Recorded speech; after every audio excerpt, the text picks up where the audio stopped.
उत्तर प्रदेश सरकार ने सिद्धार्थनगर में उत्पादित होने वाले काला नमक चावल को वन डिस्ट्रिक्ट वन प्रोडक्ट के तहत चयनित किया है, जिसके बाद इसकी विभिन्न प्रजातियों के बारे में चर्चा हुई। काला नमक के बारे में अभी भी बहुत से लोग बहुत ज़्यादा जानकारी नहीं रखते हैं। इस बारे में हम जानकारी के लिए यहाँ बात करेंगे, इनकी प्रजातियों को दिखाएंगे, कौन कौन सी प्रजातियाँ अभी हैं इसके बारे में जानकारी करेंगे। सीधे बात करके जानने की कोशिश करते हैं कि कौन कौन प्रजातियाँ अभी चलन में हैं और इनका क्या फ़ायदा है, कौन सा ज़्यादा बेहतर है स्वास्थ्य के लिहाज में। जिस तुम नाम है आपका क्या? मुझे डॉक्टर रामचेत चौधरी कहते हैं, मैं अध्यक्ष हूँ PRDF संस्था गोरखपुर। कौन कौन सी प्रजातियाँ हैं काला नमक की जिसके? उससे पुराने ज़माने में यूँ समझिए कि आज के 10 साल पहले तक कोई प्रजाति नहीं थी, खाली उसको लोग काला नमक ही कहते थे कि काला नमक धान है। तो जब प्रजाति नहीं थी तो उसका बीज भी शुद्ध बीज आप पैदा नहीं कर सकते थे, प्रमाणित बीज ही पैदा नहीं कर सकते थे। अब प्रजातियाँ आई, पहली प्रजाति जो है वो 2007 में आई, काला नमक KN3 के नाम से, यही सिद्धार्थनगर के किसान के खेत का था वो। तो उसको हम लोगों ने इसको टेस्ट किया, उसमें सही पाया गया और शुद्ध रहा। तो काला नमक का स्वाद, सुगंध, उसमें सब कुछ अच्छा मिला।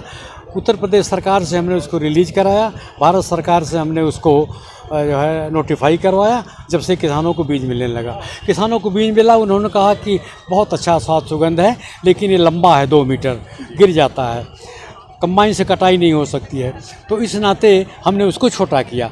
अब आप देखें कि पहली जो वैरायटी हमारी थी ये काला नमक 101, ये हमने रिलीज़ की। तो रिलीज़ करवाई उत्तर प्रदेश सरकार से, भारत सरकार से इसको नोटिफाई कराया। लेकिन इसका रंग देखेंगे हल्का है, उतना काला इसका भूसी का रंग नहीं है।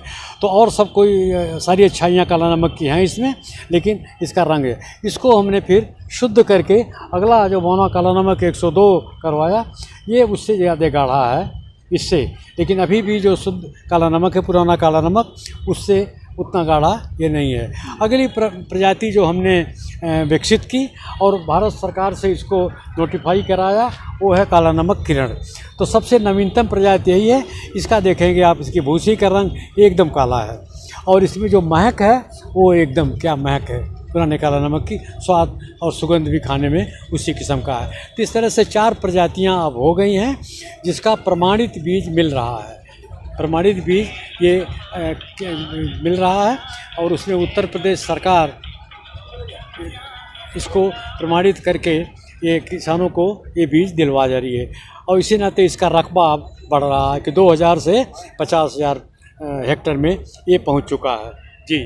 और इसको बाज़ार भी दिया जा रहा है जी। इसके तमाम प्रोडक्ट हैं। ये हमारी जो नवीनतम प्रजाति है बौना काला नमक, ये इसका प्रचार का भी पोस्टर हम लोगों को लगा रखा है। इसका प्रमाणित बीज भी हम लोग दे रहे हैं इस किस्म के थैले में इसको करके, और सुगंधित वाला नमक सीड जो है ये इसका दिया जा रहा है। सर, नकली बीज की बहुत बात होती है, नकली बीज और असली बीज में कैसे लोग फ़र्क करेंगे? पहली बात तो यह है कि नकली बीज जो होगा प्रमाणित नहीं होगा जी। एक और इकलौती पहचान, उसके पैकेट पे कोई नाम नहीं होगा, प्रमाणीकरण संस्था का कोई मुहर नहीं होगा उस पर। बस यही पहचान है कि उत्तर प्रदेश प्रमाणीकरण संस्था का एक टैग उसके ऊपर होगा, तभी आप पहचानोगे, दूसरा कोई रास्ता नहीं है। ये क्या है? ये इसी का चावल है काला नमक का। इसमें आप देखेंगे कि 2 किस्म के चावल हैं, दोनों काला नमक हैं। एक तो ये पॉलिश नहीं है, मतलब इसका भूसी खाली उतार दिया गया है, बहुत ज़्यादा पौष्टिक है। लेकिन अगर इसका भूसी के नीचे जो कण है उसको भी उतार दिया जाए, इसको पॉलिश करना कहते हैं, तो सफ़ेद हो जाएगा। तो ये इसमें उतने अच्छे न्यूट्रिएंट नहीं हैं जिसमें कि ये इसमें बिना पॉलिश किए हुए वाले चावलों में। इसमें थोड़ा पकाने में ज़्यादा टाइम लगता है। ये डिब्बा कैसा है? अब हम लोग की बाज़ार भी दे रहे हैं किसानों को, और वो बाज़ार जो दिया जा रहा है वो स्थानीय बाज़ार है। अब ये सिंगापुर के लिए है। इसमें आप देखेंगे चीनी भाषा में भी लिखा हुआ है, क्योंकि सिंगापुर की भाषा चीनी है। तो ये उनकी पैकिंग उनके मुताबिक, उनके मानक के मुताबिक है। किन देशों में आप निर्यात कर रहे हैं? अभी तो जो हम अगर इस साल का आंकड़ा दें तो करीब 350 क्विंटल ये सिंगापुर को गया है, 10 क्विंटल पहली दफ़ा नेपाल को गया है, और एक कुंटल जो है 10 कुंटल, सॉरी 10 कुंटल नहीं, 100 कुंटल, 10 टन नेपाल को गया है और 35 टन जो है ये सिंगापुर को गया है, 1 टन दुबई को गया हुआ है। यदि बात करें अन्य देशों में, तो वहाँ इसके रेट क्या मिल रहे हैं? अपने देश में जैसे अलग अलग देश का 150 रुपए तक बिक रहा है, जी जी, तो जो अन्य देशों में जा रहा है वहाँ किस रेट में बिक पा रहा है? अब अलग अलग देश का है। जैसे सिंगापुर में करीब 600 रुपया किलो का है, जो दुबई वगैरह के मार्केट में है वो भी इसे 600 रुपया 700 रुपये का है। जर्मनी हमने पहली दफ़ा अभी 1 कुंटल भिजवाया है, वहाँ पे तो खैर 809 का है, क्योंकि ये बासमती से कई गुना आगे है। क्या फ़ायदे हैं इस चावल के खाने के? इसके खाने के फ़ायदे तो ये हैं कि एक तो ये बासमती से, ये मेरा ख्याल चाहेंगे इस पर अगर आप फोकस करेंगे टेबल पर, तो आप जो सामान्य चावल लिखा है बासमती चावल और काला नमक चावल, इनका देखेंगे ये माइलेज इसमें कम है, इसीलिए अगर इसका भात ठंडा भी हो जाएगा तो भी मुलायम बना रहेगा। बासमती का भात ठंडा हो गया तो आपकी ज़बान में चुभेगा। प्रोटीन इसमें दूना है, बासमती का दूना प्रोटीन है। आम सामान्य चावल में 6% प्रोटीन होता है, इसमें 10.6 या 11% प्रोटीन है। और जो लोहा है, आयरन, इसमें 3 गुना है। जो जिंक है, जो हमको बीमारियों से लड़ने की शक्ति देता है, कोरोना से भी जो शक्ति देता है, वो 4 गुना है। और जो ग्लाइसेमिक सूचकांक है, कहने का मतलब ये कि अगर आदमी शुगर का रोगी हो गया तो डॉक्टर ये कहता है कि आप भात खाना बंद कर दो। अब पूरब का आदमी भात नहीं खाएगा तो क्या खाएगा, लेकिन काला नमक खाए, वो आराम से खाए, कोई दिक्कत नहीं है, क्योंकि इसका भौगोलिक सूचकांक जो है वो 49 से 52 है। स्वास्थ्य के लिहाज से बहुत बेहतर है। जी हाँ, ये जो है बिना पॉलिश किया हुआ, इसका 49 है। जी। कहने का मतलब ये शुगर फ्री है। जो सफ़ेद चावल है वो का भी 52 है। कहने का मतलब ये 55 से कम जो होता है उसको डॉक्टर लोग शुगर फ्री कहते हैं, इसमें शुगर नहीं है, इसको खाया जा सकता है। चलिए, सरकार ने जब इतनी सहायता दी है इसको वन डिस्ट्रिक्ट वन प्रोडक्ट के तहत चयनित कर लिया, तो आप किसानों की क्या रुचि है इसको पैदा करने में, किस तरह आप देख पा रहे हैं? किसान की आमदनी तिगुनी हो रही है, दोगुनी नहीं तिगुनी हो रही है। उसका कारण है कि अब जो हमारी नई प्रजातियां आई हैं, हम खाली काला नमक किरण की चर्चा करें, इसकी पैदावार किसी भी अन्य प्रजाति के बराबर है और दाम इसका दुगना है। अभी एमएसपी की बात करिए, जो मिनिमम सपोर्ट प्राइस है, गारंटी प्राइस है धान की, 19 से 40 रुपया है।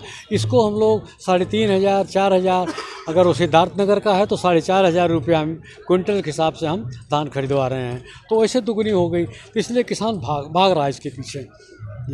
तो अभी तो 50,000 हेक्टेयर है, हमारा ऐसा इरादा है, सपना है कि अगले साल हमें अभी क्या कमी लगती है इसके प्रचार प्रसार को लेकर, और क्या किया जाना चाहिए कि जन जन तक पहुंच जाए?